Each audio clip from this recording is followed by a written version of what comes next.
orgullós de representar la UPC. Per mi significa una oportunitat de conèixer a gent, conèixer a altres esportistes i aconseguir valors com no tant la competitivitat, sinó més l'amistat i passar-ho bé, en realitat.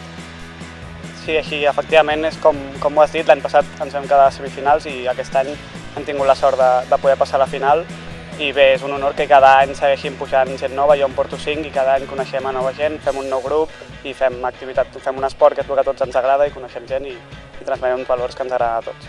A mi em fa com una mica de gràcia perquè jo fa 5 anys estava vivint la seva situació, que és juntar-se a un vestuari nou i ara a mi em toca com fer la feina d'incloure la gent nova, de ser tots un grup i fer tots una mica de pinya i jo estava fa 5 anys amb la seva situació i ara em trobo just amb la contrària.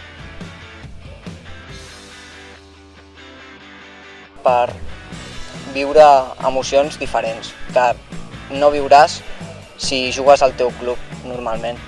Són coses que normalment no et passen i estic molt orgullós de poder viure això. Bé, doncs és una mica el mateix que ha dit ell, no? A part, tots juguem amb clubs federats i quan venim aquí busquem un ambient diferent. Tots ens agrada competir, tots ens agrada jugar, però aquí venim a conèixer gent, a fer amistat, a fer grup i també a conèixer món, diguem.